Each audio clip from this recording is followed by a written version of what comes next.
এই যে ঘটনাবলী যেটা আলোচনা আপনি করলেন যে অনেক সময় এটা কি পলিটিক্যাল রেটরিক কিনা যে জি। আলোচনা করলেন, হ্যাঁ পলিটিক্যাল রেটরিক, কিন্তু আমি একটা পয়েন্ট খালি মনে রাখার জন্য বারবার মানে বলার চেষ্টা করি, যেটা আমরা ওপেন জনসভায়ও বলছি, সেটা হচ্ছে আমাদের এই দেশটাকে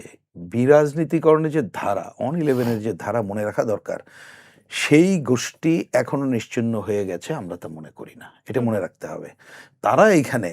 আমাদের তাদের ভাষায় যে প্রচলিত ধারা রাজনীতি মনে করতেছে এদের উপরে, কারণ ধরেন একটা নির্বাচিত সরকার হলে ন্যূনতম মুক্তিযুদ্ধ নিয়ে নানা বিতর্ক থাকলেও, মানে আমি বলছি তার দলীয় অবস্থান, ওই বিতর্কের কথা বলছি, মুক্তিযুদ্ধ নিয়ে তো বিতর্কের কোনো অবকাশের সুযোগ নাই। তাহলে সেইটা থাকলেও ওই ধারার মধ্যে যারা আছে তাদের বাদ দিয়ে তারা নতুন ধরনের এমন কিছু করতে চায় যাদের উপরে পুরো আধিপত্য বিস্তার করতে চাইবে, যার জন্যই কিন্তু তারা সবসময় একটা অস্থিতিশীলতা রক্ষা করা, অস্থিতিশীল পরিবেশ রক্ষা করা এবং ওই কাজটাই করার দিকে যেতে চায়। হয়তো এবার টার্গেট ছিল, ওই যে উনি বললেন যে সৃষ্টিকর্তাকে ধন্যবাদ যে তাদেরকে দেয় নাই, তো এখন তারা মনে করছে এইবার এইটা পারলাম না, তাহলে অন্য একটা গ্রুপ করে আবার কিছু করতে পারি কিনা, মানে সেইটা বরাবরই আছে। এইটাকে রাজনৈতিকভাবে আমাদেরও যারা অন্ততপক্ষে মুক্তিযুদ্ধের কথা বলি, গণতন্ত্রের কথা বলি, অনেকে গণতন্ত্রের কথা বলেও যে তারা গণতান্ত্রিক না, দেখবেন তাদের আসল উদ্দেশ্য পরিষ্কার, তাদের বাদ দিয়ে যার যার অবস্থান থেকে আমাদের গণতন্ত্রের ধারা রক্ষা করার প্রচেষ্টাটা অব্যাহত রাখতে হবে, এটা মনে রাখা দরকার। এবার আপনি যে কথা বলেছেন খুব ছোট্ট করে সহজে যদি বলি, আমি দেখলাম গতকাল আমাদের সরকার প্রধান তিনি বলেছেন যে কি 10 বছরের নেক্সট পরিকল্পনা ঘোষণা করবেন, করলে ভালো, কারণ উনি বক্তৃতায় বলেছেন, এটা আমরা দেখি নাই। সংকটটা হলো যদি তার ভিত্তিটা আমরা দেখতে চাই, যে এই যে জ্বালানিতে আমাদের দেশের যেটা আছে গ্যাস, মাটির নিচে এবং সমুদ্রে, এর বাইরে আজকে এই যে সূর্য, পানি, বায়ু, নবায়নযোগ্য অন্য যে পদ্ধতিগুলো আছে,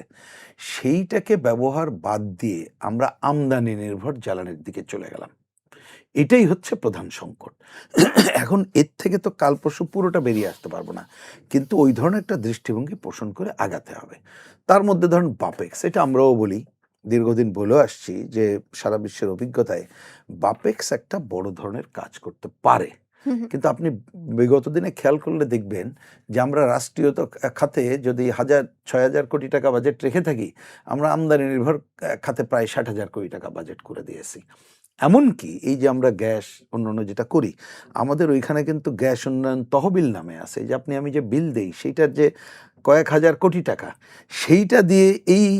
মানে আমাদের গ্যাস উত্তোলন এবং অন্য নবায়ন জায়গায় কাজ না করে সেটা করা হয়েছে আমদানি নির্ভর খাতে, কারণ আমদানি নির্ভরের নানা দুর্নীতি, লুটপাট, গোষ্ঠীর স্বার্থে এগুলো সবাই আমরা জানি। তাহলে আজকে সেইখান থেকে কাল পরশু বেরিয়ে আসতে পারবো এমন না, কিন্তু দ্রুত এই কাজটা করতে হবে। আরেকটা জায়গা হচ্ছে, এগুলো উত্তোলনের কথা বলবো, আরেকটা হচ্ছে আপনি খেয়াল করলে দেখবেন আমাদের রাষ্ট্রীয় উদ্যোগে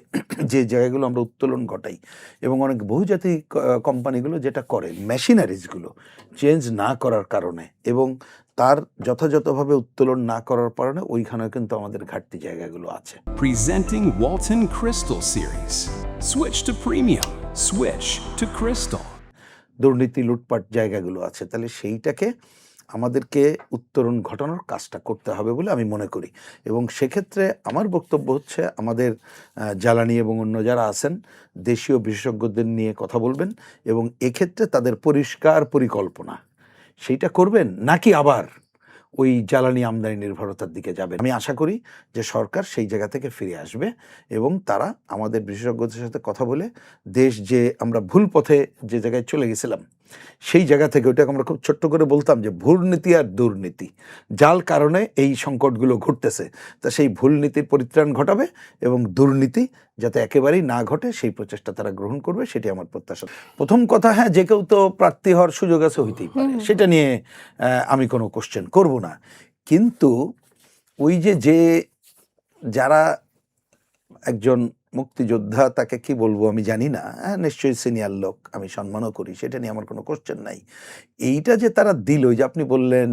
জেনেও যেটা করলো, এটা কিচ্ছু না, সেটা তারা এইটা একটা অন্য ধরনের পলিটিক্যাল রেটরিক করার চেষ্টা করলো যে মুক্তিযুদ্ধ বিরোধী শক্তি আমরা, কিন্তু দেখেন আমরা কিন্তু মুক্তিযুদ্ধ নামধারী একজনকে দিলাম। এই ছাড়া অন্য কোনো কাজ আছে বলে মনে করি না, বরঞ্চ বাংলাদেশের মানুষকে যে কেউ হইতে পারে প্রার্থী, সেটা নিয়ে আমার কোনো বক্তব্য নাই। এটা মনে রাখতে হবে, মুক্তিযুদ্ধকে আগে কর্তৃত্ববাদী স্বৈরাচারী সরকার ব্যবহার করে কি ঘটনাগুলো ঘটেছে দেখেছেন, দুর্নীতি থেকে শুরু করে যা যা করেছে, অনেক কিছু হয়েছে ওই মুক্তিযুদ্ধের নামে। আজকেও মুক্তিযুদ্ধ বিরোধী শক্তি তারাও কিন্তু, যারা মুক্তিযুদ্ধ মানেই না, তারা এই সংবিধান ছুঁড়ে ফেলে, এটাকে সেকেন্ড রিপাবলিক বলতে চায়, তারা আজকেও ওদেরকে সামনে এনে কোনোভাবেই যে মুক্তিযুদ্ধের বিরোধী শক্তি আমরা না, এইটা করার জন্য ওই কাজটাই তারা করছে বলে আমার মনে করি। সেইটা আমি দেশবাসীকে আমি ওই হুঁশিয়ারিটা উচ্চারণ করব। আর এখানে মির্জা ফখরুল ইসলাম আলমগীর সম্পর্কে বলেছেন, এর আগেও যখন কথা হয়েছে ব্যক্তিগতভাবে, আমি ব্যক্তিগত মত হিসেবে আগেও বলেছিলাম যে আমার মত হচ্ছে রাজনৈতিক ব্যক্তিকেই দেওয়া উচিত, এবং অন্তত পক্ষে এটা তো অ্যাকচুয়ালি এটা নির্ভর করছে বিএনপির উপরে, এটা আমরা কি মনে করি তার নির্ভর তো করবে না, যে কিন্তু আমি আশা করেছিলাম, আগেও বলেছিলাম যে অন্তত পক্ষে তিনি একজন সজ্জন মানুষ হবেন, তিনি একজন অসাম্প্রদায়িক মানুষ হবেন, তিনি মুক্তিযুদ্ধের পক্ষের মানুষ হবেন, এবং কম বেশি ভিন্ন দল করলেও কিন্তু তো একটা কম বেশি বোঝেন যে একটা সজ্জন মানুষ হিসাবে পরিচিত এরকম কাউকে করা হবে বলে প্রত্যাশা করি। এবং এই কথা এখন বলতে তো দ্বিধা নেই, এটা হয়তো আগে বলি নাই, ওই যে ওনারা সাংবাদিকরা, এটা কি একটা শব্দ হয়েছে এক্সিট পোল না কি আপনারা বলেন, এক্সিট পোল, তো সেইটা হিসাবে তো আসলে উনি এগিয়েই ছিলেন আমাকে যদি বলেন, এবং যদি বিএনপি ঠিক ওনাকে মনোনীত করে থাকে তা আমি ব্যক্তিগতভাবে আমি ধন্যবাদ জানাই। এবং আমি বলবো যে এখনকার যে পরিবেশ পরিস্থিতি, ওনার সুস্থতা আমি প্রত্যাশা করব, এবং যে কথাগুলো বিভিন্ন সময় শুনেছি ওনার সাথে আমাদের রাজনৈতিক আলাপ প্রচারিতা, এবং এই জায়গায় আমার কাছে অন্ততপক্ষে তিনি একটা কি বলবো যে অসাম্প্রদায়িক এবং মুক্তিযুদ্ধের পক্ষে, নিশ্চয়ই তার রাজনীতি তিনি করবেন, তার রাজনীতির ডিফারেন্স আমাদের থাকবে, কিন্তু